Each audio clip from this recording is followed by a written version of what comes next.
Welcome dear students.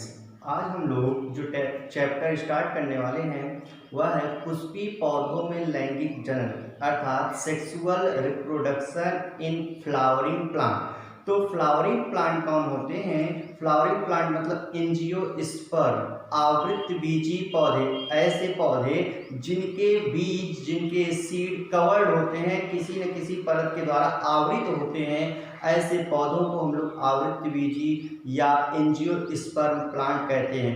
आधुनिक समय में देखा जाए तो सबसे ज़्यादा एडवांस सबसे ज़्यादा विकसित जो प्रजाति है वह है पौधों की आवृतबीजी रूप। और उस आवृतबीजी रूप में हम लोग पढ़ चुके हैं 11th क्लास में कि दो वर्ग किए जाते हैं। सबसे पहला है द्विबीजपत्री और दूसरा है एक बीजपत्री। तो बहुत ज़्यादा अगर एडवांस रूप हम लोग को देखने को मिलता है तो वह है एक बीजपत्री पौधों का एक रूप जिसे हम लोग कहते हैं घास। तो सबसे ज़्यादा डेवलप्ड या सुविकसित रूप जो देखने को मिलता है पौधों का वह है घास की प्रजातियां। तो आज जो हम लोग चैप्टर शुरू कर रहे हैं वह है sexual reproduction in flowering plants. इसे हम लोग हिंदी में कहते हैं पुष्पीय पौधों में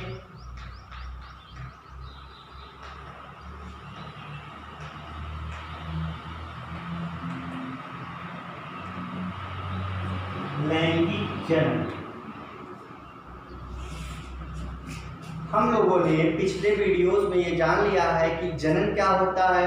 इसके दो प्रकार लैंगिक और अलैंगिक जनन के बारे में हम लोगों ने कुछ परिभाषा के रूप में अध्ययन कर लिया है। तो लैंगिक जनन का मतलब क्या होता है कि ऐसा जनन जिसमें दो जनक एक ही प्रजाति के हो और उनसे भिन्न भिन्न युग्मक बने, एक नर युग्मक और एक मादा युग्मक, और उनके संलयन से युग्मनज बने और उस युग्मनज का विकास भ्रूण के रूप में हो, भ्रूण से एक नया पौधा उत्पन्न हो, एक नया प्राणी उत्पन्न हो, तो वही क्या कहलाएगा? लैंगिक जनन। और यह जनन अब हम लोग पढ़ेंगे पुष्पीय पौधे या आवृतबीजी पौधे में। तो आवृतबीजी पौधों में किस प्रकार से लैंगिक जनन की शुरुआत हुई, इससे संबंधित कुछ विशेष वैज्ञानिक कौन कौन से हैं, उन्होंने इसमें कौन सी महत्वपूर्ण भूमिका निभाई, सबसे पहले हम लोग उसको जान लें, उसको नोट कर लें, फिर हम अपने चैप्टर को एक नए रूप से स्टार्ट करते हैं।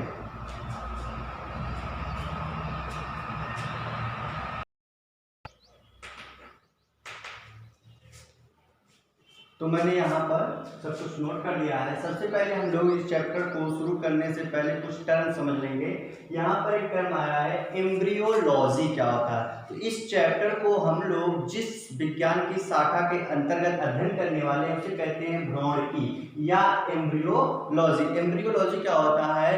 The branch of science in which we study embryos.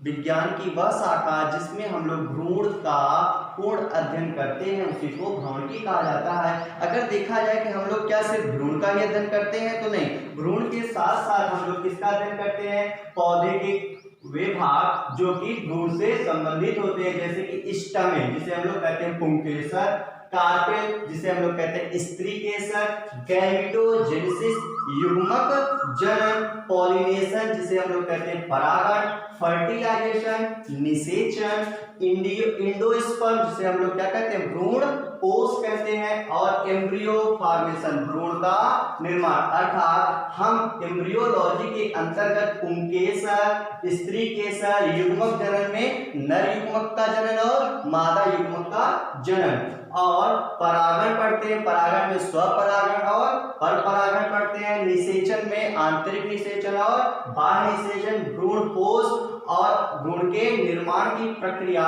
जिस भी शाखा में पढ़ते हैं उसी विज्ञान की शाखा को क्या कहते हैं? हम लोग एम्ब्रियोलॉजी कहते हैं। एम्ब्रियोलॉजी के बारे में प्लांट के लिए सबसे पहले बताने वाले जो साइंटिस्ट हैं उन्हें CFW के नाम से जाना जाता है। CF वोल्फ, क्या कहते हैं? CF Wolff. अतः इन्हें कहा जाता है फादर ऑफ एम्ब्रियोलॉजी।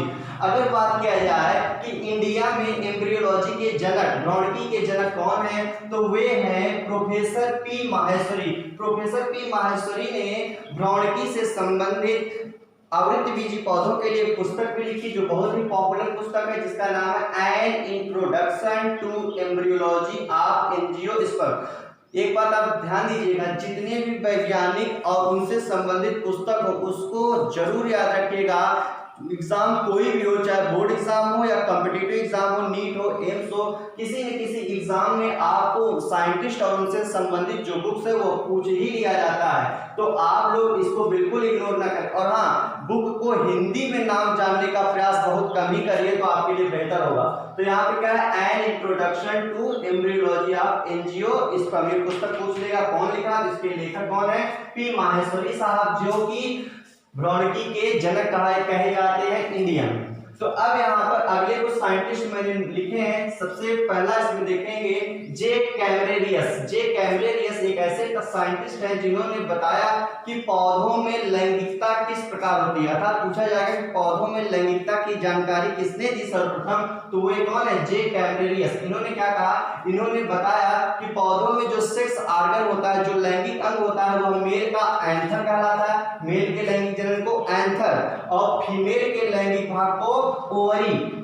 कौन कहा? जे कैमरेरियस साहब ने कहा। इसके आगे देखिए एक और पॉइंट है जिसमें अगले साइंटिस्ट का नाम है एनग्रीव। इनका नाम है एनग्रीव। एनग्रीव साहब ने बताया कि पौधे में एक विशेष भाग पाया जाता है जिसको हम लोग पुंकेसर कहते हैं, और यही पुंकेसर पौधे का नर जननांग होता है, अर्थात नर से संबंधित जो भी क्रियाविधि होती है वह स्टैमेन के द्वारा ही संचालित होती है। अर्थात स्टैमेन क्या है? पौधे के ऐसे मुख्य भाग है जो कि नर जननांग का कार्य करेंगे। तो नर जननांग की जानकारी देने वाले साइंटिस्ट कौन है? एनग्रीव साहब है।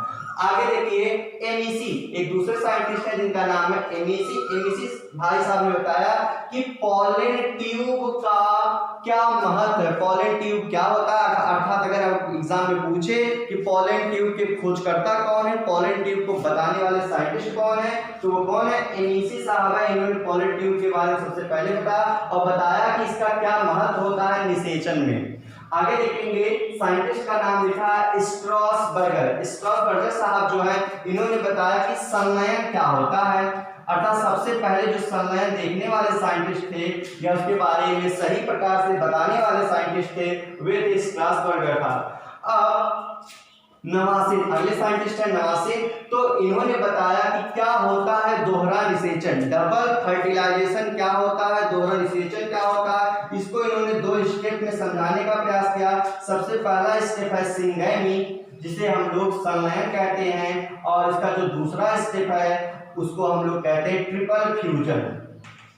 ट्रिपल फ्यूजन इसको हम लोग आगे चैप्टर में डिटेल में पढ़ेंगे। सिंगैमी या इसी से आगे चलकर क्या कंप्लीट होता है, इसी से आगे चलकर फर्टिलाइजेशन देखने को मिलता है।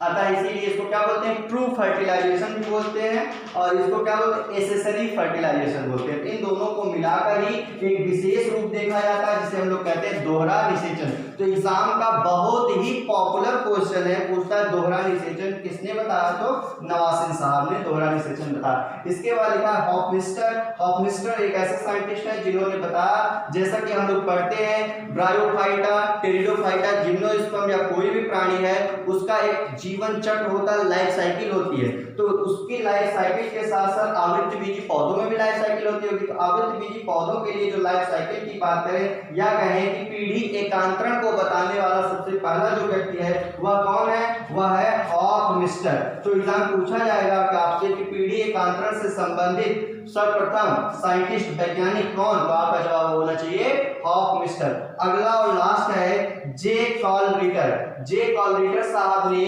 बताया कि पॉलन ग्रेन्स परागकण का क्या महत्व है पौधों के लिए या परागण के लिए, और इन्होंने सबसे जो महत्वपूर्ण बात कही वो बताई कि पॉलिनेशन परागण में जो जीव आवश्यक होते हैं उन जीव में सबसे एक इंपॉर्टेंट जीव है जिसे हम लोग कहते हैं कीट, इंसेक्ट कहते हैं, कीड़े मकोड़े। तो ऐसे पौधे जिसमें कीड़े मकोड़े परागण में सहायता करते हैं उन पौधों को हम लोग कहते हैं एंटोमो। ब्रोमोफिलस प्लांट, या इसको हिंदी में अगर आप जानना चाहें इसे कहते हैं कीट परागित पौधे। क्या बोलते हैं?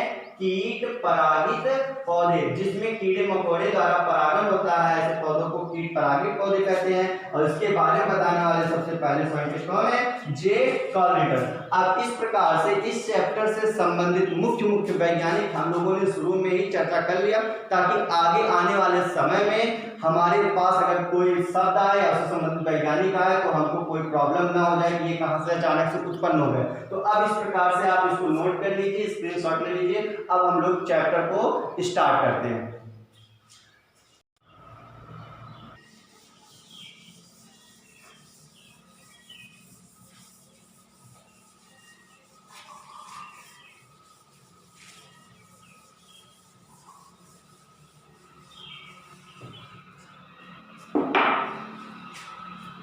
तो हमको पढ़ना है एंजियोस्पर्म में सेक्सुअल रिप्रोडक्शन, लैंगिक जनन। आवृतबीजी पौधों में जो लैंगिक जनन होता है वह दो स्थितियां उसके लिए महत्वपूर्ण होती हैं। एक पहली स्थिति है स्पोरोफिटिक, जिसे हम लोग कहते हैं बीजाणुद्भिद अवस्था। एक दूसरी स्थिति है युग्मकोद्भिद, जिसे हम लोग कहते हैं गैमेटोफिटिक स्टेज। तो आवृतबीजी पौधों में दो स्थितियां हमने देखी, कौन कौन सी? एंजियोस्पर्म, इसी को हम लोग क्या बोलते हैं? फ्लावरिंग प्लांट भी बोलते हैं, फ्लावरिंग प्लांट। इसमें दो कंडीशन हमको जाननी है। सबसे पहला कंडीशन है स्पोरोफिटिक, जिसे हम लोग हिंदी में बोलते हैं बीजाणु उद्भिद अवस्था, और एक दूसरी स्थिति है जिसे हम लोग कहते हैं गैमेटोफिटिक। ठीक, स्पोरोफिटिक अवस्था जो होती है यह आवृतबीजी पौधों के लिए एक सुविकसित अवस्था है या द्विगुणित अवस्था है। सुविकसित है और द्विगुणित अवस्था है। इसके अंतर्गत कौन कौन से भाग आते हैं? जैसे रूट मतलब जड़, और स्टेम मतलब तना, और लीफ मतलब पत्तियां। तो जड़, तना और जो पत्तियां हैं यह पौधे के बीजाणु उद्भिद अवस्था। कौन सी अवस्था? बीजाणु उद्भिद अवस्था। और एक दूसरा कंडीशन है गैमेटोफिटिक स्टेज, यह होता है अगुणित, और बीजाणु उद्भिद की तुलना में यह कम विकसित होता है और इसका समय सीमा भी बहुत कम होता है। इसमें हम लोग पढ़ते हैं युग्मक के बारे में, जैसे मेल गैमेट और फीमेल गैमेट। मेल और फीमेल गैमेट के बारे में, नर तथा मादा युग्मक के बारे में जानते हैं। नर युग्मक को विकसित होने से पहले एक स्थिति देखी जाती है जिसे हम लोग कहते हैं लघु बीजांड, और फीमेल गैमेट क्या कहलाती है? गुरु बीजांड। तो लघु बीजांड और गुरु बीजांड की जो स्थिति होती है माइक्रोस्पोर, मेगास्पोर, वह भी कैसी होती? अगुणित स्थिति। और अगुणित स्थिति को ही क्या कहते हैं? गैमेटोफिटिक स्टेज, युग्मकोद्भिद अवस्था। तो पौधों में जो सारा का सारा लैंगिक भाग है, या पौधों का लैंगिक जनन के लिए जो सबसे महत्वपूर्ण भाग होता है वह होता है उसका पुष्प। इसके बारे में सबसे पहले जानकारी देने वाले साइंटिस्ट है प्रोफेसर बोथे। क्या कहा? पुष्प एक रूपांतरित प्ररोह, प्ररोह बोले तो सूट बोल सकते हैं उसको हम लोग, तने का आगे का भाग। तो पुष्प एक रूपांतरित प्ररोह है जिसका कार्य क्या है? जनन। इन्होंने बताया कि पुष्प में लैंगिक जनन होता है, अर्थात पुष्प ही इसका लैंगिक जननांग है। ये किसने बताया? प्रोफेसर बोथे साहब ने इसको परिभाषित रूप में बताया। उन्होंने कहा यह है क्या है? पुष्प एक रूपांतरित मॉडिफाइड प्ररोह है। तो हम लोग पुष्प का संरचना देख लें, जान जाए कि पुष्प में वो कौन कौन से भाग हैं जो लैंगिक जनन में हमारे लिए महत्वपूर्ण भूमिका निभाते हैं। मैंने यहाँ पर ऑलरेडी एक फ्लावर, एक पुष्प का चित्र बना लिया है जिसको हम लोग कम समय में अच्छे तरीके से समझ सके। तो किसी पुष्प में मुख्य रूप से 4 भाग होते हैं, जैसा कि मैं आपको पहले क्लियर कर चुका हूँ। पुष्प ही आवृतबीजी पौधों के लिए लैंगिक भाग होता है, अर्थात जो इसका मुख्य लैंगिक भाग होगा वह भी पुष्प का एक हिस्सा होगा। तो पुष्प में जो 4 सबसे महत्वपूर्ण भाग होते हैं जिनसे कि पुष्प को कंप्लीट कहा जाता है। कोई पुष्प तभी पूर्ण पुष्प माना जाता है जब उसमें चारों भाग होते हैं। यदि चारों में से एक भी भाग न हुआ तो उस पुष्प को कंप्लीट या पूर्ण पुष्प नहीं माना जाता। तो सबसे पहला जो पुष्प है सॉरी पुष्प का भाग है वह कहलाता है बाह्य दलपुंज, जिसे हम लोग कहते हैं कैलिक्स, जिसे हम लोग बोलते हैं कैलिक्स। और इस तरह की ढेर सारी संरचनाएं होती हैं, 4-5 की संख्या में होती हैं, अर्थात इसको यदि हम कहें प्रत्येक की बात करें तो वो कहलाएगा सेपल। तो कैलिक्स को हिंदी में कहते हैं बाह्य दलपुंज और सेपल को कहते हैं बाह्य दल, जिसकी संख्या कितनी होती है 4 से 5 की संख्या में होती है। और 4 से 5 की संख्या में जब एक ग्रुप बना लेते हैं तो उसी ग्रुप को, उसी समूह को क्या कहते हैं हम लोग, कैलिक्स बाह्य दलपुंज कहते हैं।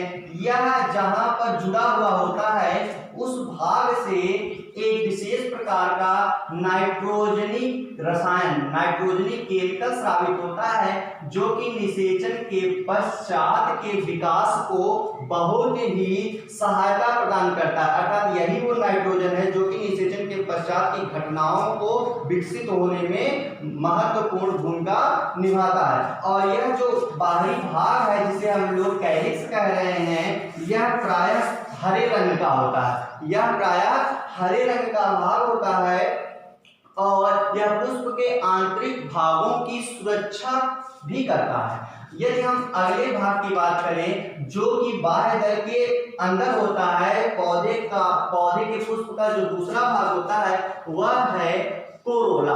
वह कौन है, वह है कोरोला, जिसे हम लोग कहते हैं दलपुंज। इस तरह से दलपुंज जो है वह 4 से 5 दल के मिलने से बनता है, 4 से 5 दल के मिलने से बनता है। और दल को हम लोग इंग्लिश में बोलते हैं पेटल्स बोलते हैं। तो आपने देखा होगा पौधों में जो सबसे बाहरी भाग होता है हरे रंग का होता है, उसके अंदर आप देखें जिसे हम लोग पंखुड़ियां कहते हैं, वह प्रायः बहुत ही आकर्षित करने वाला होता है, रंगीन होता है, कलरफुल होता है और उसमें एक विशेष प्रकार की सुगंध होती है, जिसके कारण आप छोटे कीड़े मकोड़े या अन्य प्राणी पुष्प की ओर आकर्षित होते हैं। तो वह भाग कौन सा है, वह भाग है दल या दलपुंज का भाग। यही वह भाग है जो कि सबसे महत्वपूर्ण भूमिका निभाता है पर परागण के लिए। यदि यह ना हो तो पर परागण की संभावनाएं न के बराबर हो जाती हैं। इसके संधि स्थल से ही मकरंद नेक्टर का श्रावण होता है, जिसको चूसने के लिए, जिसको पाने के लिए कीड़े इसकी ओर आकर्षित होते हैं और उन कीटों की सहायता से ही पर परागण संपन्न होता है। इसका जो तीसरा भाग है उसमें सबसे ऊपरी गोल संरचनात्मक भाग को हम लोग कहते हैं एंथर, जिसे हिंदी में कहा जाता है परागकोश, और एक पतले तंतु के रूप में संरचना पाई जाती है जिसे हम लोग कहते हैं फिलामेंट या इसे पुतंतु, या कुछ पुस्तकों में तंतु भी लिखा गया, पुतंतु इसे कहा जाता है।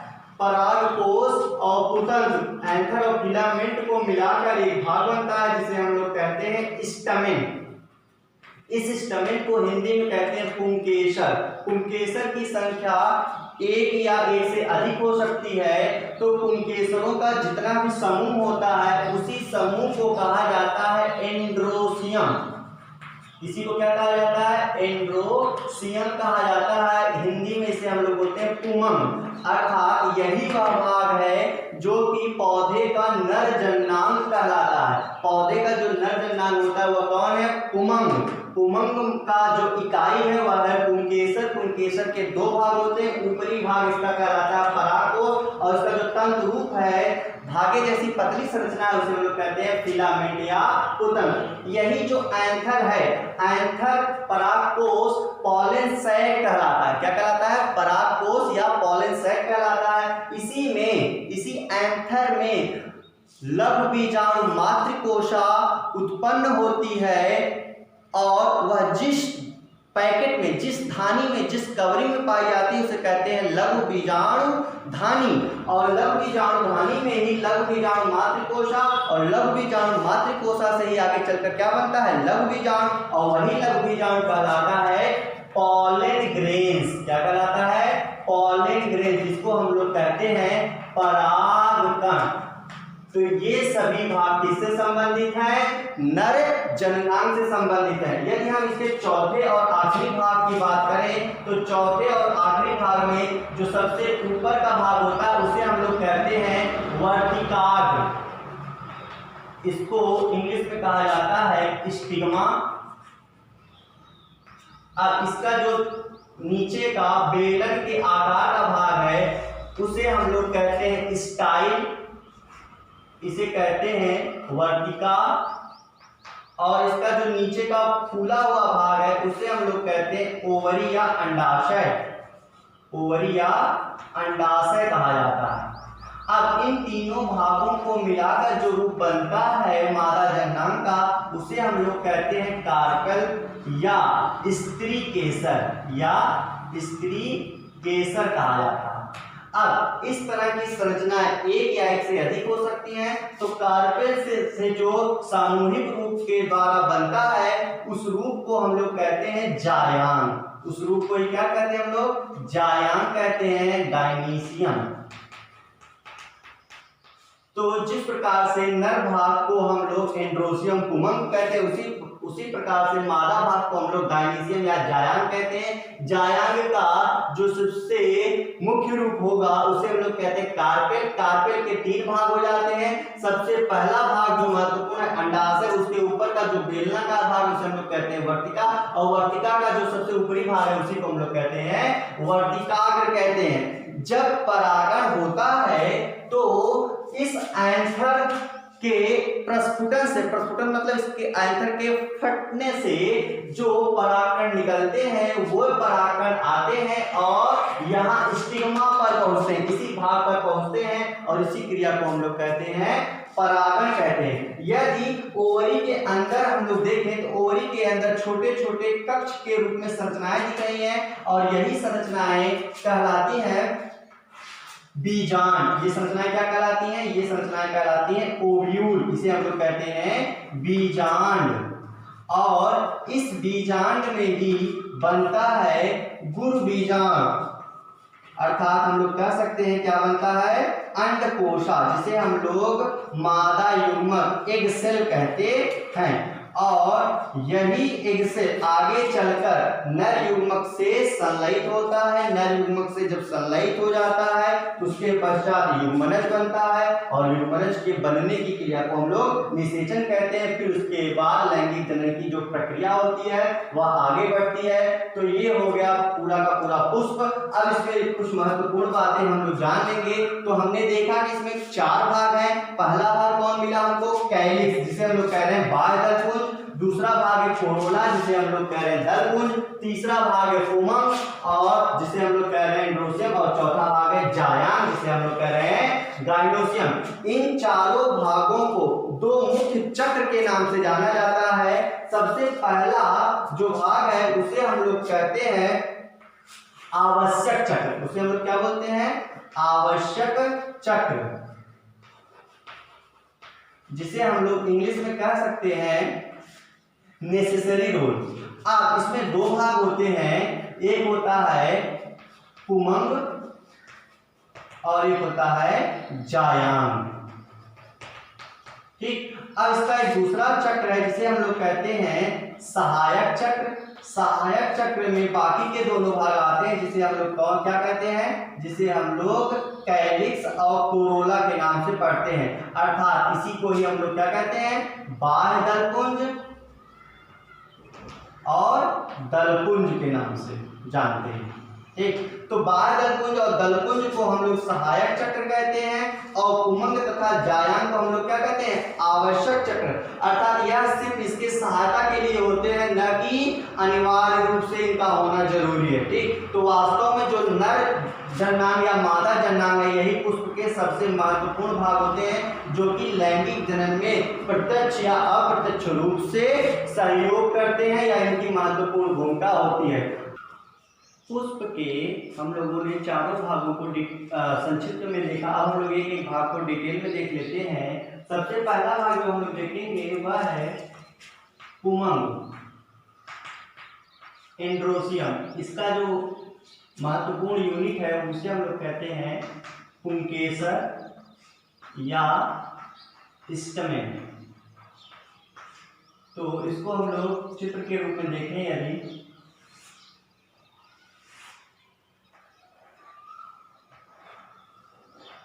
तो ये है फिलामेंट, जिसे हम लोग कहते हैं तंतु, कुतंतु भी बोलते हैं इसको हम लोग, और यही है इसका एंथर, जिसे हम लोग कहते हैं परागकोश या पॉलन सैक। तो इसको चाहे आप पॉलन सैक बोल लीजिए या फिर इसी को चाहे एंथर बोल लीजिए, ठीक। तो किसी भी सामान्य पुष्प में यदि देखा जाए तो हमें दो एंथर के लोब दिखाई देते हैं। किसी एंथर में दो लोब दिखाई देते हैं। एक एंथर में कितने लोब दिखाई देते हैं? दो लोब दिखाई देते हैं, अर्थात दो पालियों में बटा हुआ एंथर दिखाई देता है। अतः हम लोग परागकोश को कहते हैं द्विकोष्ठी, डाइथिकस, अर्थात इसे क्या कहते हैं? द्विकोष्ठी परागकोश कहते हैं, ठीक। यदि हम इसको अनुप्रस्थ रूप से काटें, ऐसे काटें, अनुप्रस्थ रूप से ट्रांसवर्स रूप में काटें, तो हमको एक विशेष प्रकार का चित्र देखने को मिल जाता है।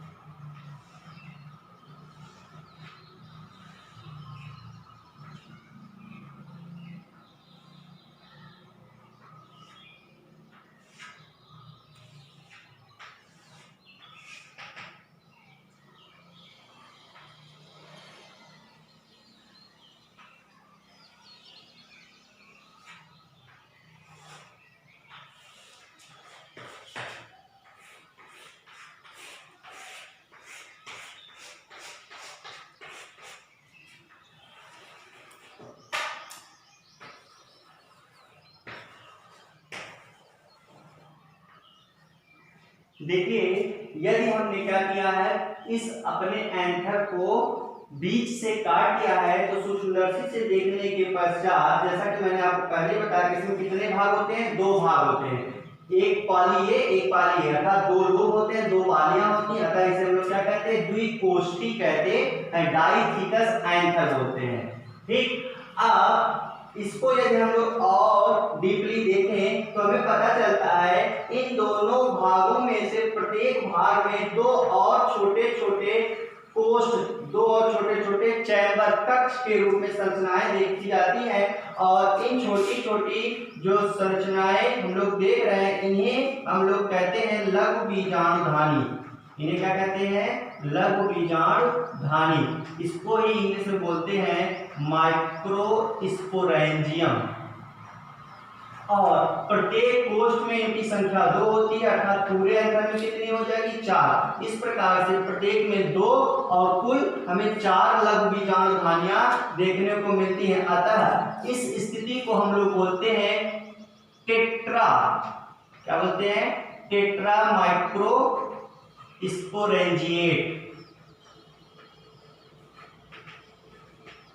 अब इनके मध्य में यदि आप देखें तो एक विशेष प्रकार की संरचना देखी जा सकती है। इसी को हम लोग बोलते हैं संयोजी, कनेक्टिव बोलते हैं। इसको हम लोग क्या बोलते हैं? संयोजी या कनेक्टिव।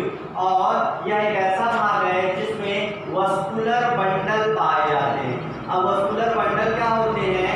हमने 11th में पढ़ा होगा कि जाइलम और फ्लोएम तो ऐसे भाग होते हैं जो कि पुष्प में पदार्थों के परिवहन का कार्य करते हैं। तो ये जो जाइलम फ्लोएम है, इन्हीं का संयुक्त रूप कहलाता है वस्कुलर बंडल। और ये वस्कुलर बंडल पुष्प के एंथर में कनेक्टिव वाले हिस्से में पाए जाते हैं, अर्थात जो भी पोषक तत्वों की आवश्यकता होती है या जो भी पदार्थों की आवश्यकता होती है, उनका परिवहन इस कनेक्टिव वाले भाग से होता है, ठीक। तो हमने देखा कि इसमें 2 कोष्ठ हैं और इन दोनों कोष्ठों में कुल 4 चैम्बर है। कितने चैम्बर? 1 2 3 4 चैम्बर है, जिसे हम लोग क्या कर रहे हैं? लघु बीजाणुधानी, माइक्रोस्पोरेंजियम और 4 लघु बीजाणुधानी वाली स्थिति को हम लोग क्या बोलते हैं?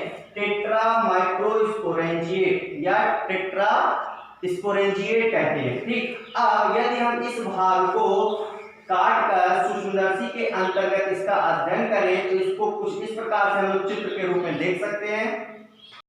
चित्र के माध्यम से यह दिखाने का प्रयास किया है कि जो लघु बीजाणुधानी है, इसके बाहर जो परत मोटी होती है वह एक ही स्तर की होती है या कई स्तरों की। तो हमें सूक्ष्मदर्शी से देखने से पता चलता है कि लघु बीजाणुधानी के चारों जो मोटी परत होती है उसमें कुल 4 अलग अलग परत दिखाई देते हैं। सबसे पहला परत है एपिडर्मिस, जिसे हम लोग हिंदी में कह सकते हैं बाह्य स्तर। इसके नीचे ठीक एक परत होती है जिसे हम लोग कहते हैं इंडोथीसियम या अंतः स्तर। उसके नीचे 2 से 3 कोशिकाओं का एक मोटा परत दिखाई देता है, उसे हम लोग कहते हैं मध्य स्तर, मिडिल लेयर। और सबसे नीचे जब लघु बीजाणुधानी के सबसे समीप या उससे लगा हुआ, उससे चिपका हुआ जो भाग होता है वह होता है टेपिटम। और सबसे महत्वपूर्ण भाग जो होता है वह होता है टेपिटम। यह पोषण प्रदान करने का काम करता है और इससे विशेष प्रकार का एंजाइम भी निकलता है जिसे हम लोग कहते हैं कैलेस। कैलेस क्या होता है आगे चलकर हमको पता चलेगा कि जो लघु बीजाणु है उसमें एक परत पाई जाती है जिसे हम लोग कहते हैं कैलोस। उस परत को नष्ट करने वाला जो एंजाइम कैलेज होता है उसको स्रावित करने वाला यह परत टेपिटम ही है।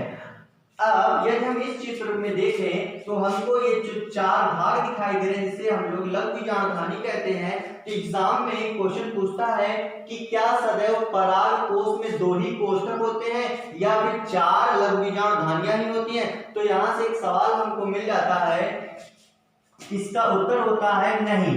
मालवेसी एक ऐसी फैमिली है, मालवेसी एक ऐसी फैमिली है जहां पर 2 कोष्ठ की बजाय डाइथिकस कंडीशन की बजाय यहाँ पर मोनोथीकस स्टेज देखने को मिलती है। कैसी स्टेज?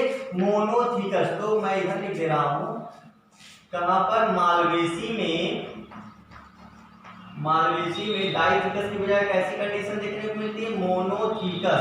अर्थात एक कोष्ठी, जो ये आपको 2 भाग दिख रहे हैं एक इधर और एक इधर, वहां पर क्या होता है सिर्फ एक ही भाग दिखाई देता है और उस एक भाग में कितने 2 लघु बीजाणु होते हैं। उस एक भाग में 2 लघु बीजाणु होते हैं। ठीक, तो अब आगे का सवाल बनता है क्या मालवेसी से भी ज्यादा अलग कंडीशन देखने को मिल सकती है? तो हाँ, एक हमारे पास एग्जांपल है जिसे हम लोग कहते हैं आर्किथोबियम। आर्किथोबियम एक ऐसा एग्जांपल है जिसमें एक ही एंथर होगा, अर्थात एक ही परागकोश होगा, जिसमें एक ही कोष्ठ होगा और उसमें एक कोष्ठ में एक ही कक्ष होगा, एक ही चैम्बर होगा। अर्थात जो हम लोगों को मालवेसी में एक कोष्ठ में 2 लघु बीजाणु दिखे, वहां पर एक कोष्ठ में कितने एक ही कक्ष, एक ही चैम्बर देखने को मिलता है। तो वैसा एग्जांपल कौन है? आर्किथोबियम है। ठीक, तो इसको हम लोग ठीक प्रकार से देख लें, समझ लें, स्क्रीनशॉट ले लें तो हमको आगे चलकर यह काफी मदद करेगा। अब हम लोग जो हेडिंग देखने वाले हैं वह है लघु बीजाणु जनन।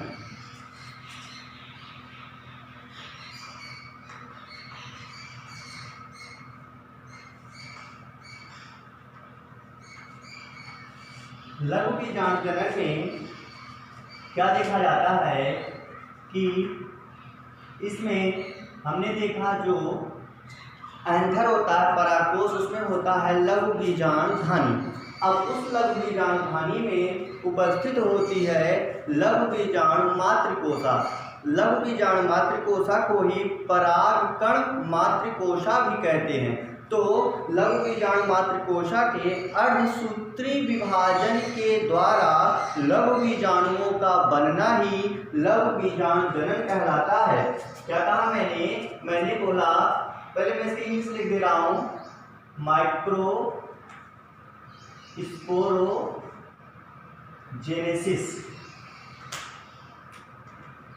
तो क्या कहा मैंने कि लघु बीजाणु मातृकोशा, जिसे हम लोग कहते हैं एमएमसी या PMC, pollen grain mother cell या माइक्रोस्पोर मदर सेल के अर्धसूत्री विभाजन मतलब मियोसिस के द्वारा लघु बीजाणु मतलब माइक्रोस्पोर का बनना ही क्या कहलाता है? लघु बीजाणु जनन कहलाता है। और लघु बीजाणु जनन की स्थिति में क्या होता है कि जो तरुण परागकोश अर्थात जो परिपक्व परागकोश होते हैं तो उनकी प्रत्येक पाली में कोने पर, प्रत्येक पाली जैसा मैंने आपको एक चित्र बनाकर दिखाया था एंथर के अनुप्रस्थ काट का, याद होगा आपको, कुछ ऐसा था।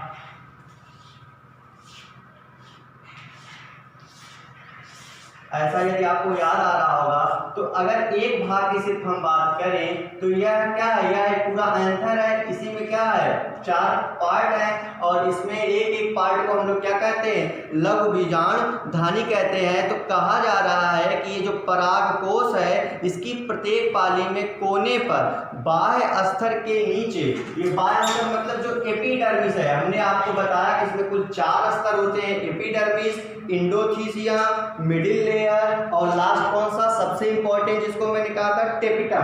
तो ये जो एपिडर्मिस है, एपिडर्मिस के नीचे एक कोशिका होती है जो कि आकार में अन्य से कुछ अलग होती है, बड़े साइज की होती है, उसे हम लोग कहते हैं अधोस्तरीय हाइपोडर्मल सेल कहा जाता है। ठीक, तो वह अपने रूप में कुछ जब परिवर्तन करती है तो उससे एक नया रूपांतरित कोशिका बन जाता है, जिसे हम लोग कहते हैं प्रसुकोशिका। क्या कहते हैं, प्रसुकोशिका या आर्कीस्पोरियल सेल। तो आइए इसको हम लोग देख लेते हैं तो किस प्रकार से ये सारी विधियां होती हैं। तो एंथर के चित्र को आप दिमाग में बनाए रखिएगा। मैं लिखता हूं कि जैसे मान लीजिए हमारे पास क्या है, एंथर है, मतलब परागकोश है। अब ये जो परागकोश है इसमें 2 रूप मेनली हमको देखने को मिलते हैं। सबसे पहला जो रूप इसका मैंने बताया कौन सा, एपिडर्मिस, या इसी को हम लोग क्या कहते हैं, बाह्य त्वचा।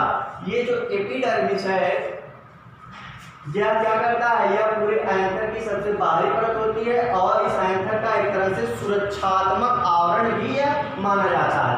दूसरी तरफ क्या हमको मिल जाएगा, मास, मास मतलब एक पूरा समूह, मास ऑफ पैरेंकाइमेटस सेल,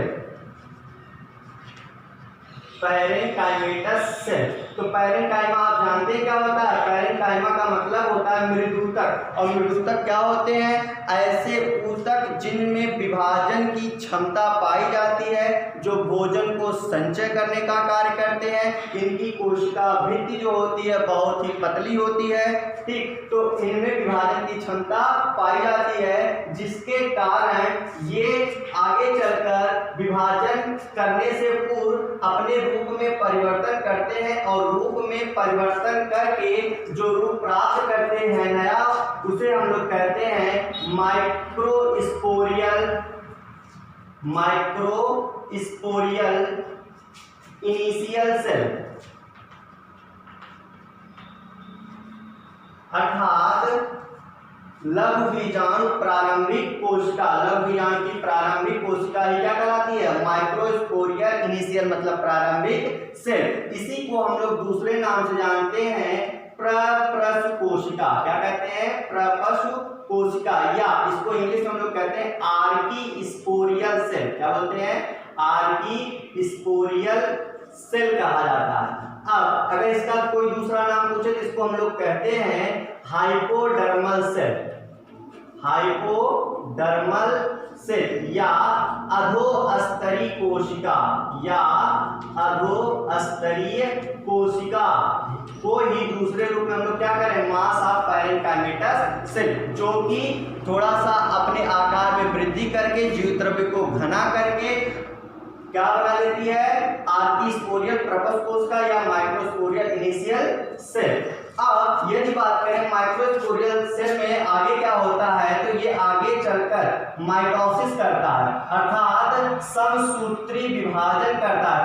कुछ पुस्तकों में ऐसा मेंशन है कि यह पेरिक्लिनल डिवीजन करता है। क्या करता है, पेरिक्लिनल डिवीजन। इसको हम लोग हिंदी में कहते हैं परितः विभाजन। इसको हम लोग हिंदी में क्या कहते हैं, परितः विभाजन कहते हैं, पेरिक्लिनल डिवीजन। तो इसमें क्या होता है, यदि कोई एक कोशिका है तो इसके विभाजन से जो कोशिकाएं बनेंगी वह इसके चारों ओर, अर्थात इसकी मोटाई में इसके चारों ओर एक घेरे के रूप में वृद्धि करेंगी। ठीक, इसी विभाजन को क्या कहते हैं, परितः विभाजन कहा जाता है। और माइटोसिस हम जानते हैं क्या होता है, एक कोशिका से 2 नए कोशिकाओं का उत्पन्न होना और और जो नई कोशिका उत्पन्न हो रही है वह अपनी पूर्वज कोशिका के समान ही गुणसूत्र अपने अंदर समाहित की होगी, ठीक ना।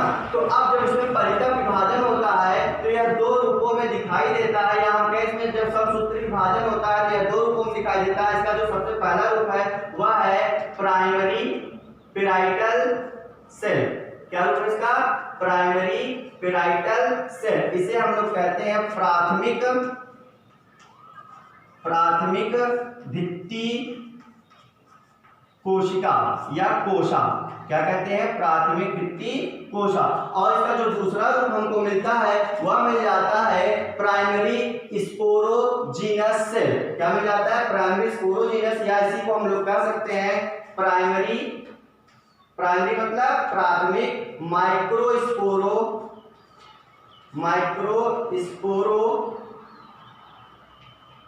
Genus cell. अर्थात इसको हिंदी में हम लोग क्या बोलते हैं? प्राथमिक प्राथमिक पुंबीजाणु कोशिका। क्या कहते हैं? प्राथमिक पुंबीजाणु कोशिका। अब यदि हम थोड़ी देर के लिए इसको न देखकर इसको देखें तो हमको पता चलता है इस प्राथमिक भित्ति कोशिका, भित्ति का मतलब यह क्या बनाएगा? या भित्तियों को बनाएगा। जैसा कि मैं आपको पहले क्लियर कर चुका हूं कि एंथर के बाहर 3 से 5 अस्तरों की एक भित्ति होती है। मुख्य रूप से हमने कितने देखे हैं? 4 देखे हैं। तो इसमें आगे चलकर फिर से परितः विभाजन देखा जाएगा, पेरिक्लिनल डिवीजन फिर से इसमें देखा जाएगा। अर्थात एक बार यहाँ पर हुआ, अब यह सेकंड पेरिक्लिनल डिवीजन होगा। जब इसमें दोबारा परितः विभाजन होगा तो यह दो नए रूपों में पड़ जाती है। इसका एक रूप कहलाता है आउटर पेराइटल सेल। मैं इसको मिटा दे रहा हूं। क्या कहलाता है? Outer parietal cell. अर्थात बाह्य भित्तीय कोशा, ठीक। और इसका जो दूसरा रूप हमको दिखाई देता है वह है आंतरिक, एक बार होगा और एक आंतरिक द्वितीयक भित्ति कोशा। ये है प्राथमिक द्वितीय भित्ति कोशा और ये है आंतरिक द्वितीय भित्ति कोशा। यदि हम बात करें बाह्य में आगे क्या होता है तो बाह्य में आगे चलकर फिर से एक नया विभाजन होता है और वह विभाजन भी पेरिक्लिनल डिवीजन होता है। अर्थात तीसरी बार इसमें परितः विभाजन होता है और तीसरी बार जैसे परितः विभाजन होता है इसके दो रूप हमको फिर से प्राप्त होते हैं। एक रूप जो होता है उससे हमको मिलता है इंडोथीसियम। एक रूप जो हमको मिलता है उससे बनता है क्या? इंडोथीसियम। तो मैं यहाँ पे लिख रहा हूं इंडोथीसियम। इंडोथीसियम को हम लोग क्या कहते हैं हिंदी में? इसको हम लोग कहते हैं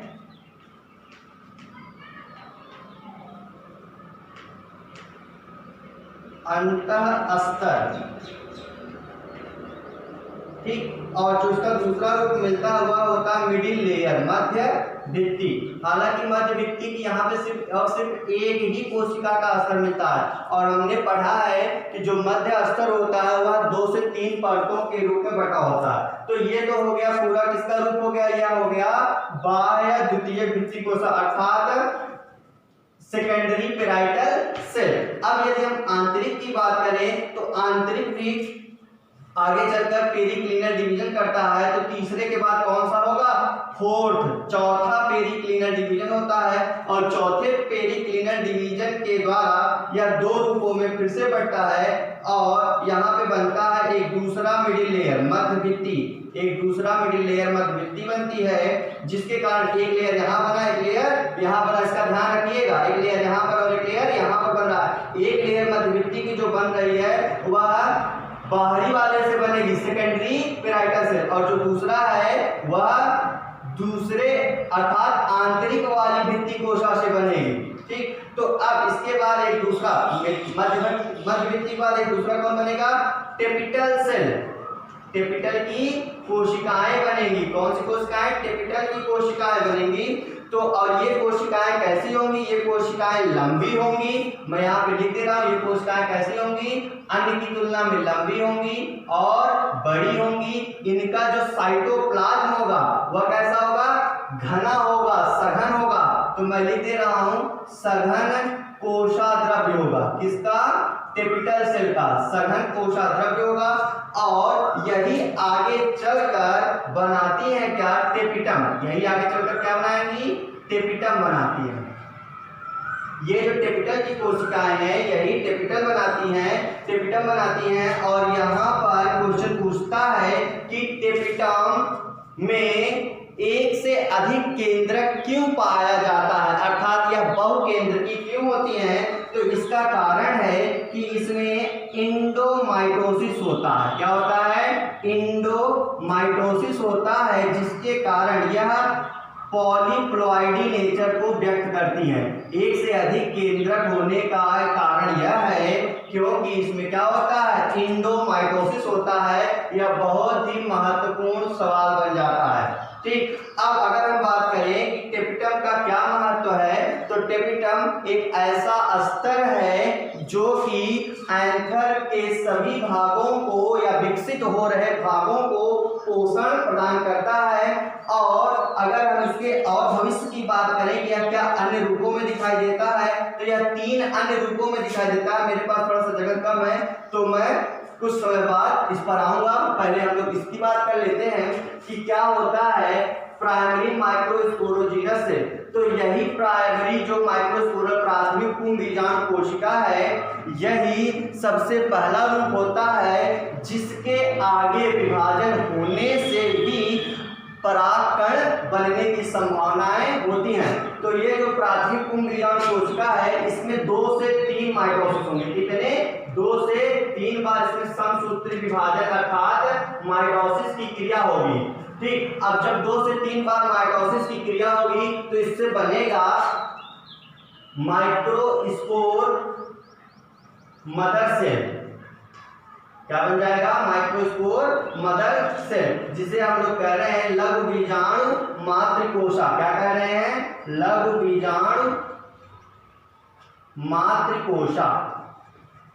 अब हम जानते हैं एक बार माइटोसिस से 2 नई कोशिकाएं, 2 बार माइटोसिस से 4 नई कोशिकाएं, 3 बार माइटोसिस से 4 गुना 8 नई कोशिकाएं। इस तरह से हर बार 2 दुगुना कोशिकाएं बढ़ती चली जाएंगी। तो माइक्रोस्पोर जो मदर सेल है इसको हम लोग पीएमसी या एमएमसी कहते हैं। ठीक, अब इसमें होता है अर्धसूत्री विभाजन मियोसिस। क्या होता है? अर्धसूत्री विभाजन मियोसिस। इसका एक दूसरा नाम है जिसे हम लोग कहते हैं रिडक्शन डिवीजन। क्या बोलते हैं इसको? रिडक्शन डिवीजन भी बोला जाता है। ठीक, अब जब इसमें रिडक्शन डिवीजन होगा, मियोसिस होता है, तो मियोसिस का मतलब हम जानते हैं एक मातृकोशा से 4 नई पुत्री कोशिकाओं का उत्पन्न होना या बनना। तो अर्थात यहाँ पे 4 लघु बीजाणु बन जाएंगे। कितने? 4 लघु बीजाणु। और लघु बीजाणु को हम लोग क्या बोलते हैं? लघु बीजाणु को हम लोग बोलते हैं माइक्रोस्पोर। तो यहाँ पर 4 लघु बीजाणु बन जाएंगी। तो यहाँ पर मैंने आपको एक पॉइंट बताया कि 2 से 3 माइटोसिस होगा जिसके कारण ढेर सारी माइक्रोस्पोर मदर सेल होगी। उन सभी माइक्रोस्पोर मदर सेल का विकास नहीं होगा, उसमें से जो सबसे ज्यादा सक्रिय होगा वही आगे चलकर मियोसिस करेगा, सभी नहीं करेंगे। जो सबसे ज्यादा सक्रिय मातृकोशा होगी लघु बीजाणु की वही आगे चलकर मियोसिस करेगी, अर्धसूत्री विभाजन करेगी और क्या बनाएगी? 4 लघु बीजाणु माइक्रोस्पोर बनाती है। अब यही माइक्रोस्पोर ही क्या कहलाता है? परागकण कहलाता है। कभी कभी ऐसा होता है कि 4 से अधिक, मोर देन 4, 4 से अधिक लघु बीजाणु देखने को मिल जाते हैं। तो इस स्थिति को हम लोग कहेंगे पॉलीस्पोरी। इस स्थिति को क्या कहेंगे हम लोग? पॉलीस्पोरी कहते हैं। और इसका एग्जांपल है कस्कुटा। तो कस्कुटा में 4 से अधिक पॉलन ग्रेन्स या माइक्रोस्पोर देखने को मिल जाते हैं एक ही चतुष्क में, इन सिंगल टेट्राड। अब ये टेट्राड क्या होता है? टेट्राड को हिंदी में हम लोग कहते हैं चतुष्क। टेट्राड को हिंदी में क्या बोलते हैं? चतुष्क। जो यहाँ पे 4 लघु बीजाणु बने हैं यह मोनोकाट और डाइकाट में अलग अलग रूपों में देखने को मिलते हैं। तो यही क्या कहलाता है, ये चारों लघु बीजाणु एक साथ मिले होते हैं, इसी को हम लोग क्या कहते हैं, इसी को हम लोग टेट्राड कहते हैं। टेट्राड भिन्न भिन्न पौधों की प्रजातियों में भिन्न भिन्न होता है। इसकी 5 मुख्य संरचनाएं, 5 मुख्य तरीके, 5 मुख्य पैटर्न मिले हैं टेट्राड के, कि यह भिन्न भिन्न पौधों में अलग अलग रूपों में चारों लघु बीजाणुओं को समाहित किए हुए रहता है। अब इसको हम लोग आगे देख लेते हैं, जगह की कमी है, थोड़ा सा मैं इसको मिटा रहा हूं। तो यहाँ पर अगर हम टेपिटम की बात करें, मैंने यहाँ पे दर्शा दिया है कि टेपिटम 2 प्रकार का हो सकता है। सबसे पहला प्रकार जो इसका है वह है अमीबॉइडल या प्लाज्मोडियल कोशिका, ठीक है। इसको हम लोग हिंदी में कह सकते हैं अमीबी, अर्थात इसका कुछ भी शेप और साइज स्पष्ट नहीं होगा। इसका जो दूसरा रूप है उससे अनेक प्रकार के पदार्थ स्रावित होते हैं, जिसके कारण उसे कहा जाता है सिक्रीटरी या ग्लैंडुलर सेल, हिंदी में कहते हैं स्राव या ग्रंथ कोशिका। यह स्राव या ग्रंथ कोशिका 3 भिन्न पदार्थों का श्रावण करती है जो बहुत ही महत्वपूर्ण है। सबसे पहला है कैलेज एंजाइम। कैलेज एंजाइम क्या होता है, जो लघु बीजाणुओं का चतुष्क होता है, उस चतुष्क में कैलोज की बनी हुई परतें होती हैं, जिसके कारण लघु बीजाणु अलग अलग होते हुए भी जुड़े रहते हैं। तो उसी कैलोज को ये कैलेज एंजाइम विघटित कर देता है, नष्ट कर देता है, जिसके कारण चारों लघु बीजाणु अलग हो जाते हैं, स्वतंत्र हो जाते हैं, ठीक। तो यह बहुत महत्वपूर्ण पूछता है, कैलोज परत को विघटित करने वाला एंजाइम कैलेज किसके द्वारा स्रावित होता है, तो टेपिटम के द्वारा, ठीक। तो इसके द्वारा जो दूसरा स्रावित पदार्थ है वह है यूबिश बॉडी। क्या है यूबिश बॉडी, जो कि स्पोरोपोलिन की बनी होती है। स्पोरोपोलिन सबसे कठोरतम पदार्थ है पादप जगत के लिए, ध्यान रखिएगा, सबसे कठोरतम पदार्थ पादप जगत में जो खोजा गया है वह है स्पोरोपोलिन। यह क्या करता है, यह एंजाइम की मोटाई को बढ़ा देता है। यहाँ पे मैंने दर्शा दिया है, एंजाइम की मोटाई को यह बढ़ा देता है, इंक्रीजेस, इसका मतलब क्या होता है, इंक्रीजेस। तीसरा जो इसका स्रावित पदार्थ है वह है पॉलिन कीट सब्सटेंसेस। क्या लिखा है, पॉलिन कीट सब्सटेंसेस, इसका मतलब है पॉलिन कीट पदार्थ। यह क्या करेगा, यह कहाँ पाया जाएगा, पहले तो पॉलिन ग्रेन्स परागकण, किसके परागकण, एंटीमोफिलस प्लांट, अर्थात कीट परागित पौधे, वे पौधे जिसमें कीटों के द्वारा परागण होता है, उन पौधों के परागकणों के ऊपरी हिस्से जो होते हैं वह बने होते हैं पॉलिन कीट के द्वारा, और पॉलिन कीट का लेयर होने के कारण उसका जो ऊपरी रूप होता है वह हो जाता है ऑयली, तेली हो जाता है, ठीक, मोटा हो जाता है, स्टिकी, स्टिकी मतलब चिपकता है, ऐसा हो जाता है, और विस्कस मतलब चिपचिपा, श्यान हो जाता है, ठीक। तो ये सारे गुण किसके कारण हैं, ये सभी गुण किसके कारण है, सिक्रीटरी के कारण। सिक्रीटरी किसका भाग है, टेपिटम का भाग है। इस प्रकार से टेपिटम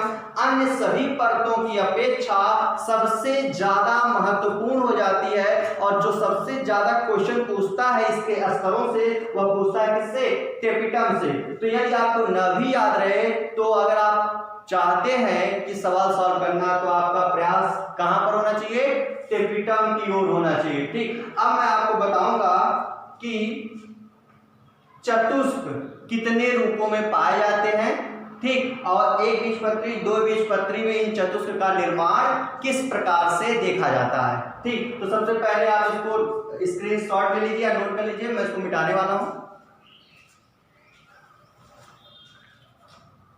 हम देखते हैं कि माइक्रोस्पोर मदर सेल से किस प्रकार से टेट्राड चतुष्क बनता है लघु बीजाणुओं का।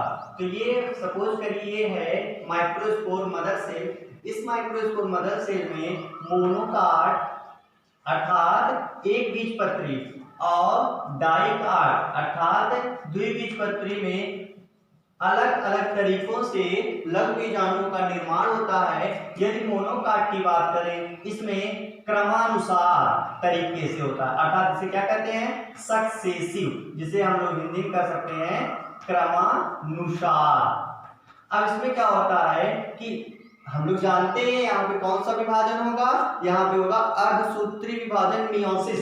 तो यहाँ पर क्या होगा, जब मियोसिस का फर्स्ट स्टेप होता है तो मियोसिस में 2 चरणों में मियोसिस की क्रिया पूर्ण होती है, ठीक। तो जब मियोसिस का फर्स्ट फेज होता है तो उस दौरान एक केंद्रक से 2 केंद्रक का बनना देखा जाता है। एक केंद्रक से 2 केंद्रक बनते हैं और इनके ये स्पिंडल फाइबर या एस्ट्रल रेज होते हैं, ये ऐसे, ठीक। तो जैसे ही 1 से 2 केंद्रक बनता है, ठीक तुरंत केंद्रक विभाजन के तुरंत बाद ही इसमें भित्ति बन जाती है। केंद्रक विभाजन के तुरंत बाद इसमें भित्ति बन जाती है, जिसके कारण यह एक कोशिका से 2 कोशिकाओं में बदल जाती है। अर्थात अब इसमें एक कोशिका की बजाय कितनी कोशिकाएं देखी जा सकती हैं, 2 कोशिकाएं देखी जा सकती हैं, ठीक।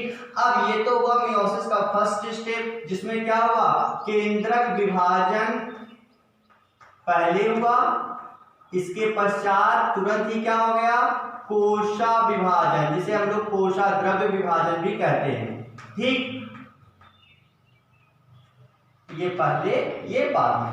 अब इसके बाद जैसे ही 2 कोशिकाओं का रूप प्राप्त हुआ, फिर से इसमें जो इसका दूसरा चरण होगा वह शुरू हो जाएगा, और दूसरा जो चरण है उसमें इससे 2 केंद्रक और इससे 2 केंद्रक, अर्थात कुल 4 केंद्रक दिखाई देने लगेंगे। कितने केंद्रक, 4 केंद्रक बनने लगेंगे कुल।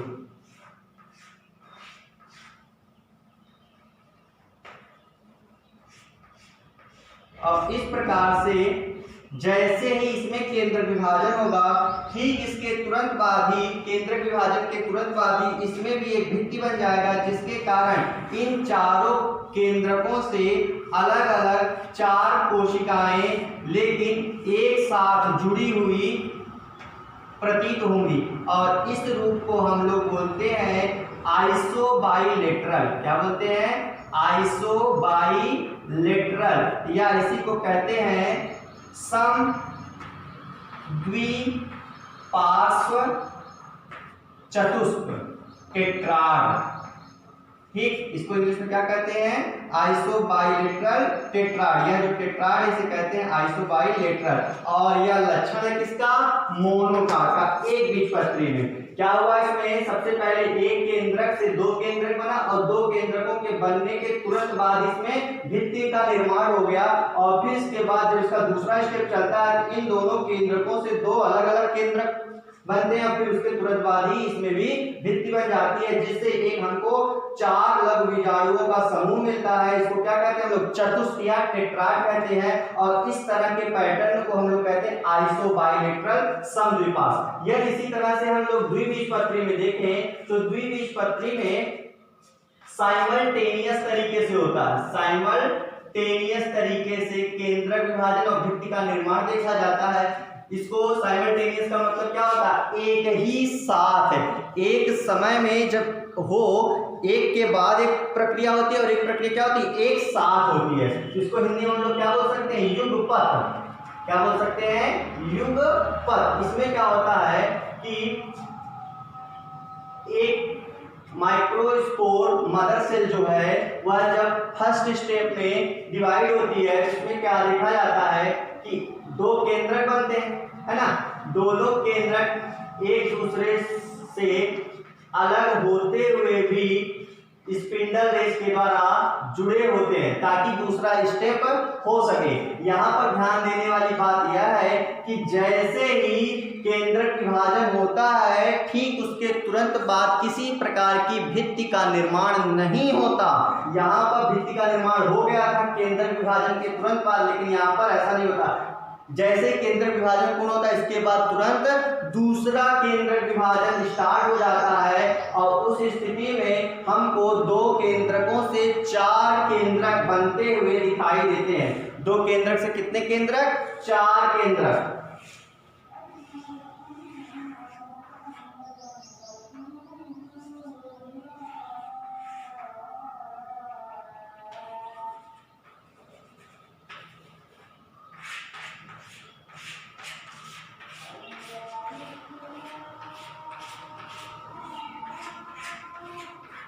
अब आप कहेंगे इसमें हमको सिर्फ 3 ही केंद्र दिखाई दे रहे हैं, चौथा केंद्र तो नहीं दिखाई दे रहा है। तो देखिए क्या है कि दो ऐसे आप बॉल ले लीजिए, दो ऐसे, ठीक ऐसे दो बॉल ले लीजिए, उसके नीचे एक बॉल रखिए, फिर उसके पीछे एक बॉल रख दीजिए, जो एक अकेला बॉल है उसके पीछे एक बॉल रख दीजिए, तो कितने हो गए 4। जो पीछे है इसके वो दिखाई नहीं दे रहा है, जो 3 आगे के आपको केंद्र दिखाई दे रहे हैं, चौथा क्या इसके पीछे जो दिखाई नहीं दे रहा है। तो इस रूप को अगर हम देखें तो आगे चलकर क्या दिखाई देगा, कुछ ऐसा।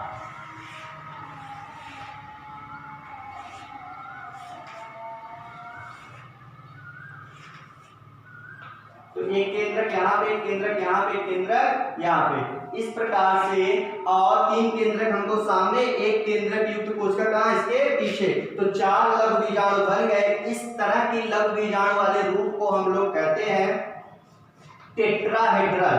क्या बोलते हैं इसको? टेट्राहेड्रल, चतुष्फलकी। इसमें इसको साइमल्टेनियस क्यों कहते हैं? क्योंकि इसमें जब पूरी तरह से केंद्र विभाजन कंप्लीट हो जाता है उसके बाद ही सभी चारों केंद्रकों को अलग करने के लिए एक साथ भित्ति बनती है। सभी चारों केंद्रकों को अलग करने के लिए एक साथ भित्ति बनती है, अर्थात ऐसा रूप देखने को मिलता है। इसको क्या बोलते हैं? चतुष्फलकी टेट्रा। इसके अलावा भी 3 और नए पैटर्न हैं इस चतुष्फलकी के अलावा। इस समद्विपार्श्व के अलावा 3 और नए पैटर्न हैं जिसके आधार पर लघु बीजाणु भिन्न भिन्न रूपों में प्रकट होते हैं। वे 3 आधार कुछ इस प्रकार से हैं। सबसे पहला उसमें कौन सा है? पहला कह रहा हूं, अगर मैं कहूं इसको ये पहला, ये दूसरा रूप, तो ये हो जाएगा तीसरा रूप। तीसरा रूप क्या होता है? इसमें जो चतुष्क होंगे उसमें 2 क्षैतिज होंगे और बाकी जो 2 होंगे वो उनके समकोण पर होंगे, ठीक। 2 ऐसे बगल बगल होंगे और जो बाकी जो बचा इन दोनों के नीचे और आगे तथा पीछे होंगे। तो हमको देखने में तो 3 ही दिखेगा, लेकिन होंगे कितने? 4 होंगे, ठीक। तो इस तरह के पैटर्न को हम लोग बोलते हैं डेक्यूसेट या क्रासित चतुष्क। इसका उदाहरण जो होता है वह है मैग्नोलिया,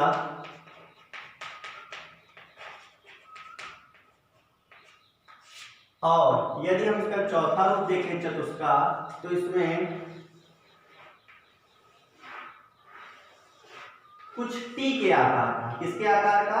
टी के आकार का चतुष्क दिख जाता है। 2 क्षैतिज, फिर उनके नीचे एक और चौथा उनके नीचे। इस तरह से देखने में कैसा दिख रहा है? टी के आकार का। इसलिए इसे क्या बोलते हैं? टी शेप्ड, टी के आकार का, ठीक। उदाहरण इसका हो जाता है एरिस्टोलोकिया, एरिस्टोलोकिया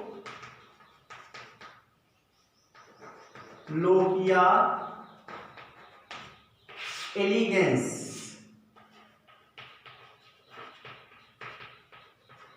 एक 5वां प्रकार है इसमें, जिसमें एक के नीचे दूसरा, दूसरे के नीचे तीसरा, तीसरे के नीचे चौथा, अर्थात एक लाइन में चारों लघु बीजाणु जुड़े होते हैं। अतः इसे हम लोग क्या कहते हैं? रेखीय या लिनियर चतुष्क, टेट्रा, ठीक। इसका एग्जाम्पल जो है वह है हैलोफाइला,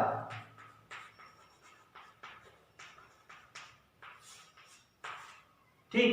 अब यहाँ पे महत्वपूर्ण सवाल यह बन जाता है कि क्या अपने पास कोई ऐसा भी उदाहरण है जिसमें 5 रूप दिख जाए, चतुष्क के 5 रूप दिख जाए? तो वह उदाहरण कौन है? वह है एरिस्टोलोकिया एलिगेंस। एरिस्टोलोकिया एलिगेंस एक ऐसा उदाहरण है जिसमें 5 प्रकार के चतुष्क पाए जाते हैं। तो मैं यही नोट कर दे रहा हूं, उसमें क्या होता है?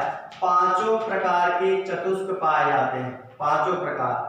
ठीक। तो जिसमें पांचों प्रकार पाए जाते हैं वह है एरिस्टोलोगिया एलिगेंस। हाँ, एक बात और ध्यान रखिएगा कि ये जो परत बन रही है जिसके कारण चारों लघु बीजांड अलग हो रहे हैं, यही परत ही बनी होती है कैलोस की, जिसको विघटित करने के लिए टेपिटम कैलेज नामक एंजाइम स्रावित करता है, जिसके कारण सभी लघु बीजाणु पृथक हो जाते हैं। साधारण स्थितियों में तो ये होता है, लेकिन कभी कभी ये लघु बीजाणु पृथक न होकर एक दूसरा रूप बना लेते हैं।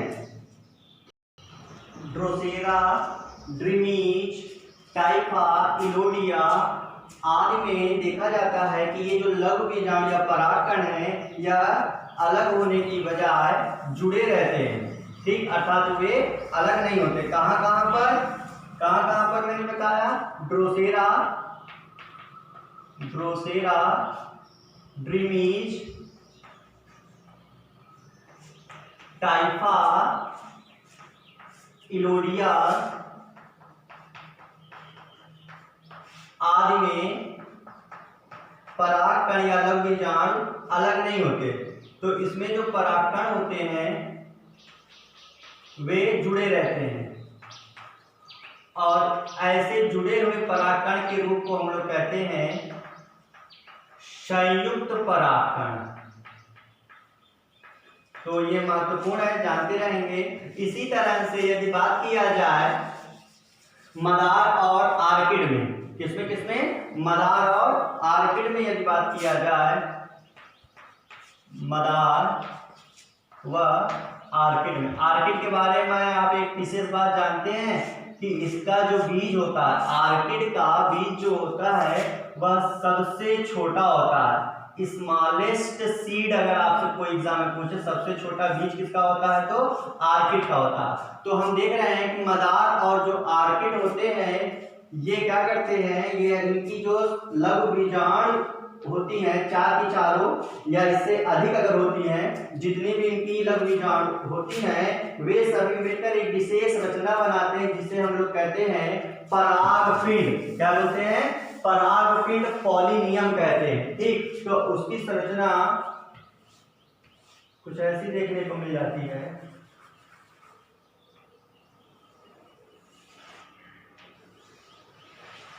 ऐसा, इस भाग को हम लोग कहते हैं कॉर्डिकल, इसको कहते हैं कार्पस्कुलम, और ये जो दोनों भाग दिख रहे हैं आपको इसी को कहते हैं पॉलिनियम। ये क्या है, यही है पॉलिनियम। ठीक,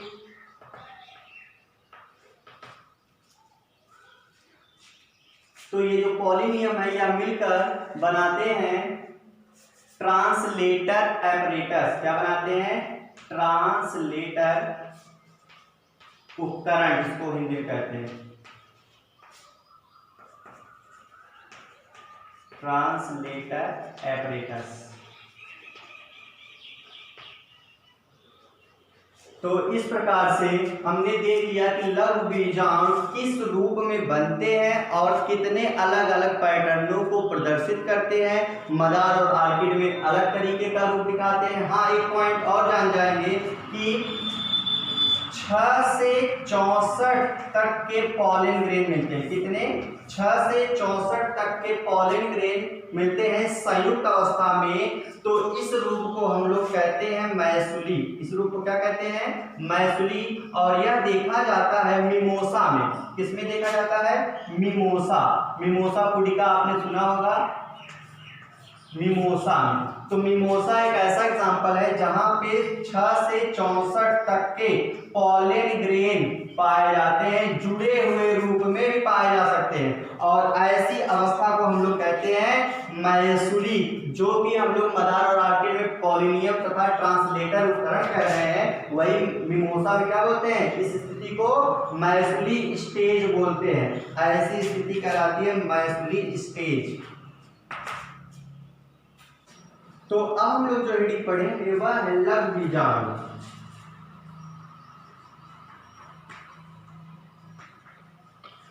यही क्या है, परागकण। ठीक, तो लघु बीजाणु क्या होती है, नर युग्मकोद्भिद की, नर युग्मकोद्भिद मेल गैमेटोफाइट जिसे हम लोग कहते हैं, इसका यह पहली कोशिका फर्स्ट सेल। तो कोई पूछे नर युग्मकोद्भिद की जो पहली कोशिका है वह कौन होती है, तो आप कहेंगे लघु बीजांड। लघु बीजांड को यदि हम चित्र के रूप में देखें तो हमको पता चलता है कि लघु बीजांड दो आवरणों से घिरा होता है। ठीक, इसका जो बाहरी आवरण होता है उसे हम लोग कहते हैं एक्साइन, और इसका जो आंतरिक आवरण होता है उसे हम लोग कहते हैं इंटाइन। ठीक, तो ये जो इंटाइन है यह बनी होती है पेक्टोसेलुलोज की, अर्थात अगर हम देखें इसमें क्या क्या है, इसमें है पेक्टिन और सेलुलोज, ये दो पदार्थ मिलकर बनाते हैं पेक्टोसेलुलोज, और पेक्टोसेलुलोज से क्या बनता है, इंटाइन बनता है। यह बहुत ही कोमल परत है, बहुत ही पतली परत है, आंतरिक परत। और यदि बाहर वाली परत को देखें एक्साइन, तो यह बनता है स्पोरोपोलिनिन नामक पदार्थ से, स्पोरोपोलिनिन नामक पदार्थ से बना होता है, जिसके कारण यह अत्यंत ही कठोर होता है। एक्साइन स्पोरोपोलिनिन से बने होने के कारण अत्यंत ही कठोर होता है। स्पोरोपोलिनिन किसका बना होता है, यदि हम इसके बारे में बात करें तो यह बनता है कैरेटिनॉइड से, अर्थात यदि कोई आपसे पूछे कि स्पोरोपोलिनिन किसका बना है या यह क्या है, तो यह स्पोरोपोलिनिन कैरोटिनॉइड का पॉलीमर है, इसी का बहुलक है ये। ठीक, और स्पोरोपोलिनिन से बने होने के कारण ये जो लघु बीजाणु है ये वर्षों तक, सदियों तक अपने पूर्वक स्थिति में ही बना रहता है, इसमें कोई परिवर्तन नहीं आता। चाहे वातावरण दशाओं में कितना भी परिवर्तन कर दिया जाए, टेम्परेचर कितना भी बढ़ाया जाए, कितना भी गर्मी, कितना भी ठंडी या कोई भी प्रतिकूल परिस्थिति आ जाती है, किंतु स्पोरोपोलिनिन पर कोई प्रभाव नहीं पड़ता। इसका किसी प्रकार का कोई जैव अपघटन, बायोडिग्रेडेशन नहीं होता, जिसके कारण यह लंबे वर्षों तक बना रहता है अपने निश्चित स्थिति में। तो इसको हम लोग देखते हैं कि यह प्रतिरोधक वसीय पदार्थ कहलाता है। क्या होता है, प्रतिरोधक वसीय पदार्थ, जिसके कारण यह जीवाश्म के रूप में बना रहता है। किस रूप में, जीवाश्म के रूप में। ठीक, तो स्पोरोपोलिनिन के कारण बहुत ही इंपॉर्टेंट हो जाता है लघु बीजाणु का जीवन, बड़ा ही अनोखा हो जाता है। एक्साइन की यदि हम बात करें तो इसके दो मुख्य भाग हमको दिखाई देता है। यदि सबसे अंदर का इसका रूप देखें तो उसे हम लोग कहते हैं नेक्साइन, बाहरी रूप को देखें इसके तो कहलाता है सेक्साइन। ठीक, अब ये सेक्साइन जो होता है यह भी तीन रूपों में बटा होता है। यह रूप है वह है टेक्टम, और दूसरा जो रूप है वह है बैकुलम, तीसरा जो रूप इसका वह है फूट लेयर। तो इस प्रकार से देखें, सेक्साइन का जो है वह है आउटर भाग और नेक्साइन इसका इनर भाग है। यदि हम आगे बात करें, ये जो एक्साइन है तो यह कैसा परत है, कठोर परत है, खुरदुरा है और अलंकृत भाग है, काफी शोभनीय होता है यह। ठीक, और यह कैसी परत है, यह पतली और कोमल परत है, नाजुक है।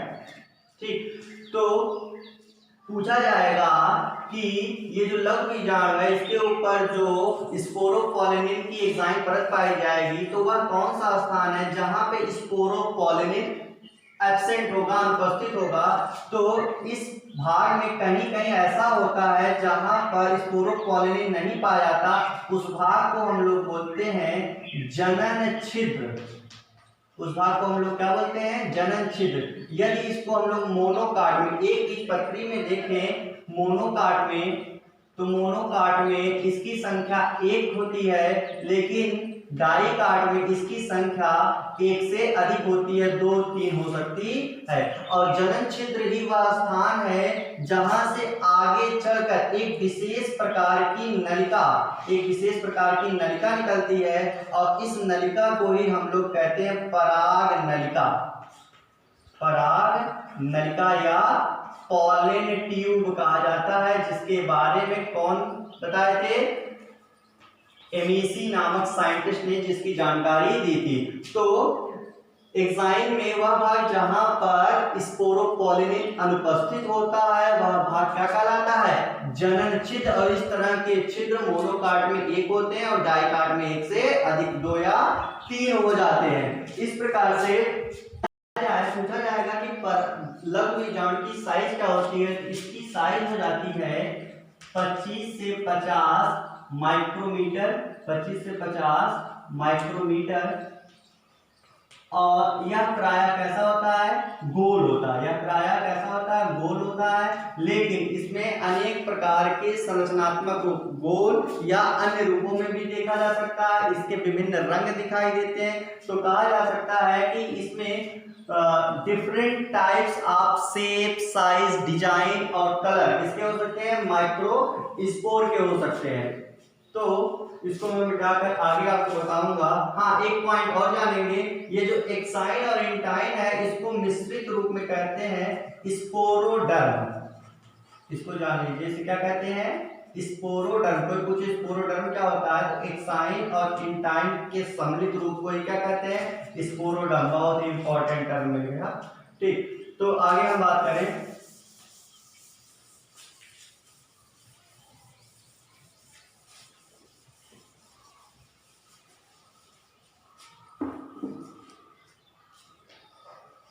ये जो लघु बीजाणु है यह परागण से पूर्व ही जहां पर बनता है अपनी ही परागधानी में अंकुरित और परिवर्धित होता है। जहां पर बनता है उसी परागधानी पे क्या होता है? अंकुरित एवं परिवर्धित होता है। तो यदि कोई कार्य जहां पर बने वहीं पर संपन्न हो तो उसे हम लोग कहते हैं स्वस्थानीय। क्या कहते हैं?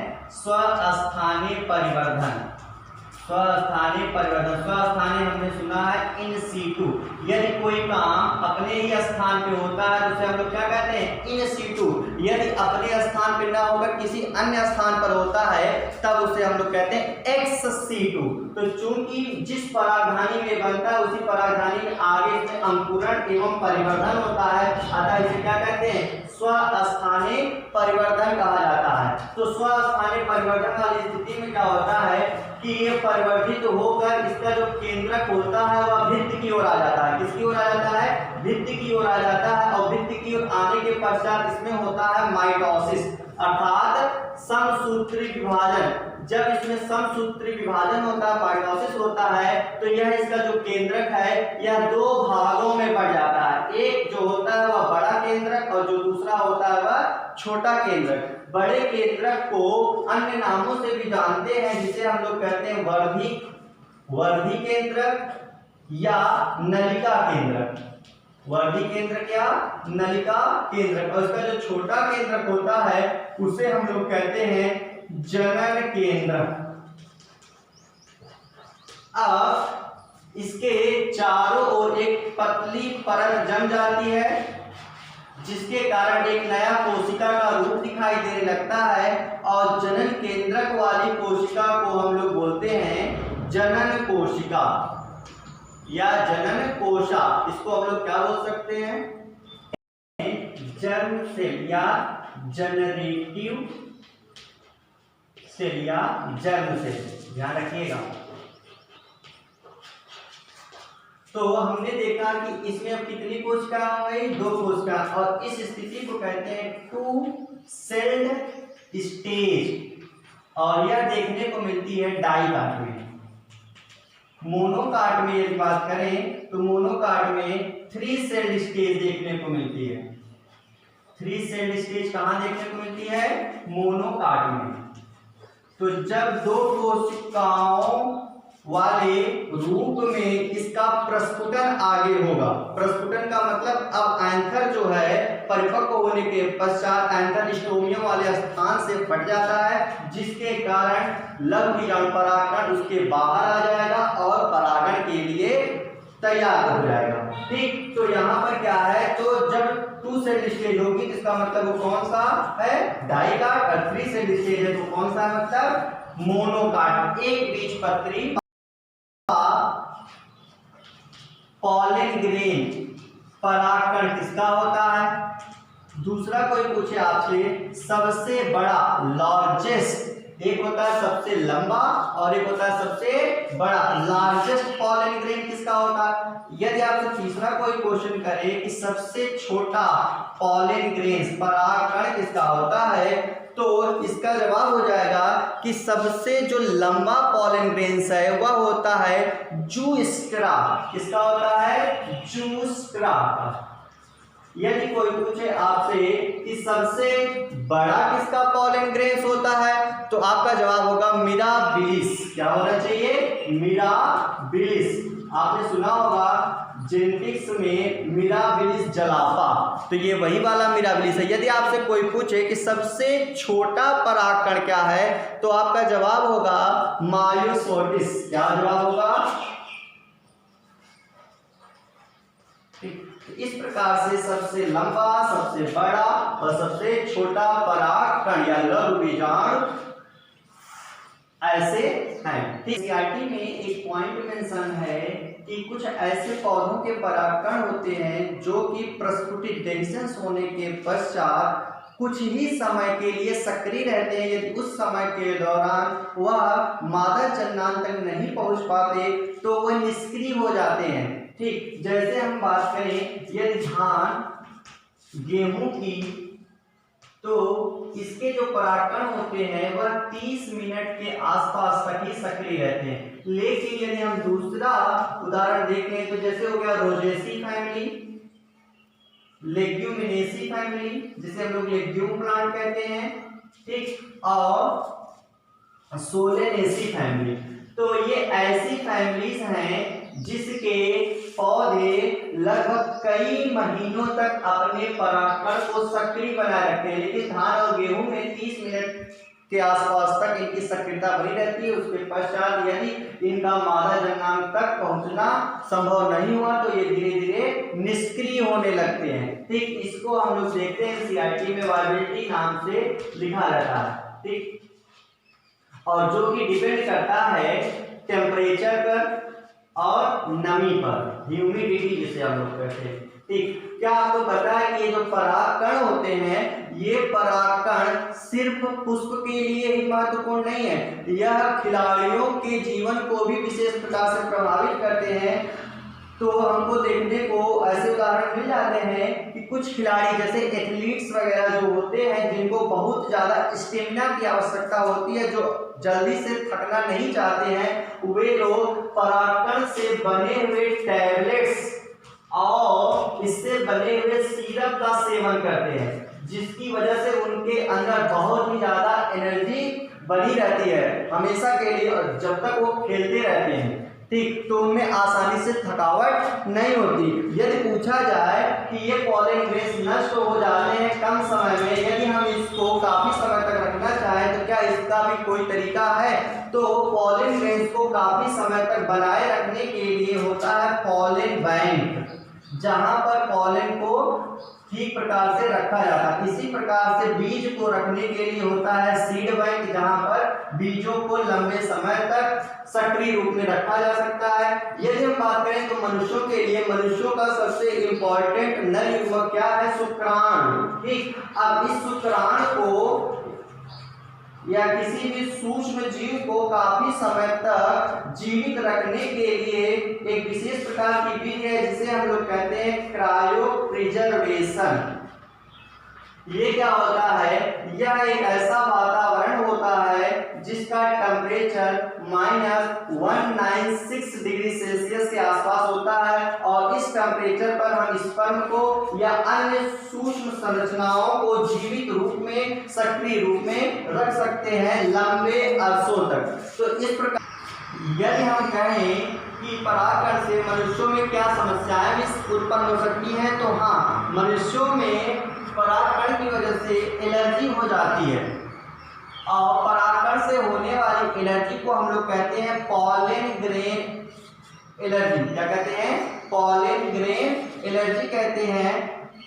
और इसको फैलाने वाले को एलर्जेंस कहते हैं, ठीक, एरो एलर्जेंस, है ना। वे कौन कौन से एग्जांपल्स हैं जो कि इस रूप में देखे जा सकते हैं, तो जैसे चिनोपोडियम, पार्थिनियम, एमरेंथस। क्या आपने कभी पॉलन ग्रेन्स देखा है? कभी गुड़हल के पुष्प को लीजिए, उस पर थोड़ा सा उसके ऊपरी भागों पर अपने हाथों को फेरिए तो आपको पता चलेगा कि आपके हाथों में छोटे छोटे पीली पीली गोल संरचनाओं के रूप में कुछ दिखेगा। वही क्या हो जाता है? वही होता है परागकण। यदि हम बात का अम्ब्रोसिया, यह एक ऐसा उदाहरण है जिससे कि हे फीवर होता है, हे फीवर। तो पूछा जा सकता है कि हे फीवर किसकी वजह से होता है, तो आप कह सकते हैं अम्ब्रोसिया की वजह से हे फीवर होता है, ठीक। तो इस प्रकार से हमने देख लिया कि लघु बीजाणु क्या होते हैं, ये कहाँ बनते हैं, किस प्रकार से बनते हैं। तो लघु बीजाणु से संबंधित पूरी घटना यहीं पर समाप्त होती है।